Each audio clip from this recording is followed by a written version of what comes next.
Selamat tengah hari tuan-tuan dan puan-puan. Denyut nadi suara rakyat bergema di channel ini. Istri saya bagi idea beli baju dengan gambar bicycle.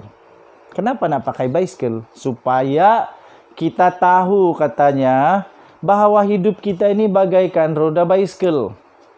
Kadang-kadang di atas, kadang-kadang di bawah.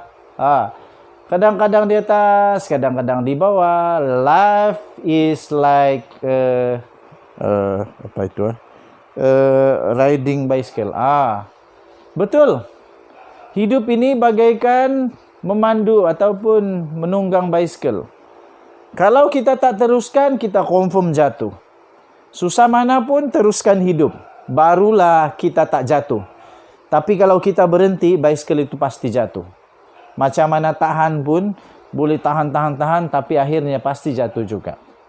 Tuan-tuan dan puan-puan, denyut nadi suara rakyat bergema di channel ini. Yang mengejutkan tuan-tuan dan puan-puan, duduk dekat sikit. Mai dekat-dekat, komen banyak-banyak. Dulu, ada satu masa tersangatlah heboh. Kata Najib tak ada kaitan dengan segala urusan 1MDB. Tapi pernah juga orang, saya pun tak tahulah, ini mungkin fitnah daripada orang-orang yang tak bertanggungjawab. Mereka kata, Datuk Seri Najib Tun Razak kata, dia tak kenal Jolo.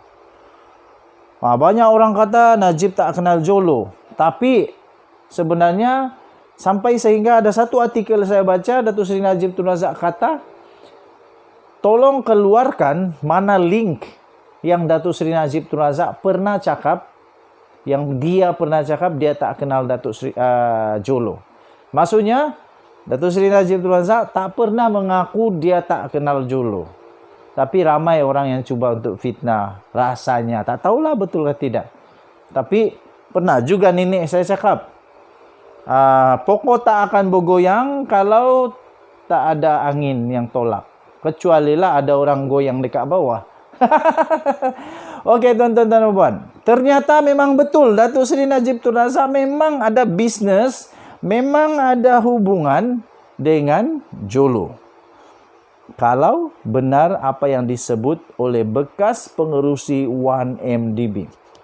Tuan-tuan dan puan-puan, ada satu dokumen telah dikeluarkan daripada mahkamah menyatakan bahawa bukan hanya tanggapan lagi bahawa Datuk Seri Najib Tun Razak memang rapat dengan Jolo, tetapi memang satu realiti bahawa Datuk Seri Najib Tun Razak memang kenal dan rapat dengan Jolo. Kenapa? Menurut saksi tersebut, bekas pengerusi 1MDB, Najib Razak dah banyak kali jumpa dengan Jolo. Malah sebelum dia jadi Perdana Menteri. Tuan-tuan dan puan-puan. Demikian kata bekas pengerusi 1MDB, saksi ke-13 untuk perbicaraan 1MDB Datuk Seri Najib Tun Razak, iaitu Muhammad Bakir, berkata dia berasa ragu dengan cadangan untuk usaha sama syarikat itu dengan syarikat Abu Dhabi Petro Saudi International atau PSI. Namun, Muhammad Bakir berkata Najib pada masa itu menerusi panggilan telefon. Panggilan telefon telah memberitahunya agar tidak terlalu fokus menghabiskan masa tenaganya untuk melihat transaksi yang lama-lama. Transaksi yang lama berkaitan dengan 700 juta itu kot. Yang dia kata tak dibalas mesej lah. Dan fokus kepada cadangan usaha sama itu. Najib memberitahu perkara itu setelah dia selesai bercakap dengan Loh Teck Jo. Sekali lagi, Najib memberitahu perkara itu setelah dia selesai bercakap dengan Loh Teck Jo, atau lebih dikenali sebagai Jolo, katanya lagi. Dia berkata demikian dalam keterangannya di mahkamah untuk perbicaraan kes pindah audit 1MDB terhadap bekas Perdana Menteri Datuk Seri Najib Tun Razak dan bekas CEO 1MDB Arul Kandasamy di Mahkamah Tinggi Kuala Lumpur hari ini. Saksi pendakwaan ke-13 itu merujuk kepada satu mesyuarat Lembaga Pengarah 1MDB yang dihadirinya dan Jolo pada 26 September 2009. Ini detail. Bukan sekadar bayangan, tetapi ada tariknya 26 September 2009 di mana ahli perniagaan itu didakwa menerima panggilan telefon daripada Najib. Najib telefon. Waduh, semakin susah. Aku pun semakin peluh. Malah kata Muhammad Sakir, iaitu bekas pengerusi 1MDB itu kata, saya jumpa Jolo di pejabat Najib. Jangan cakap kuat-kuat. Shh, nanti orang dengar. Saya jumpa Jolo di pejabat Najib. Kata pengerusi 1MDB itu. Di pejabat mana? Pejabat Datuk Seri Najib. Menjawab soalan Syafiee tentang bagaimana dia ada tanggapan dengan Jolo rapat dengan Najib, Muhammad Bakir berkata, ia lebih daripada sekadar tanggapan. Katanya dia beberapa kali bertemu Jolo di pejabat Najib. Dia beberapa kali bertemu Jolo di pejabat Najib ketika menjadi timbalan Perdana Menteri dan ketika penubuhan Terengganu Investment Authority TIA yang kemudiannya 1MDB.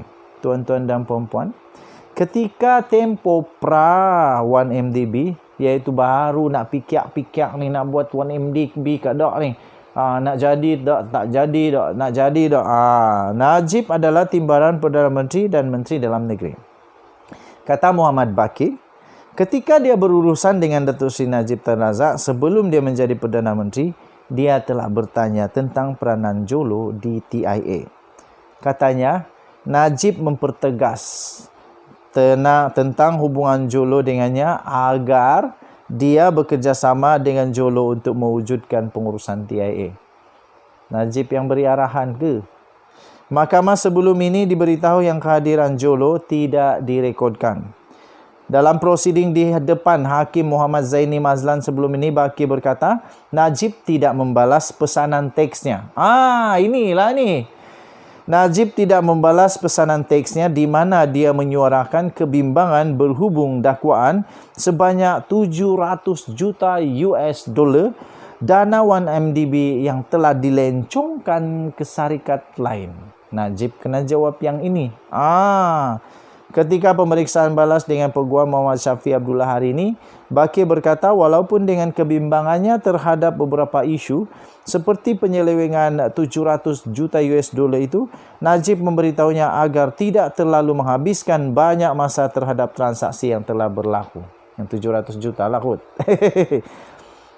Okey, tuan-tuan dan puan-puan, panjang lagi beritanya. Saya akan bacakan untuk bahagian yang kedua berita ini. Terima kasih. Denyut Nadi, suara rakyat bergema di channel ini. Kita jumpa lagi. Bye-bye.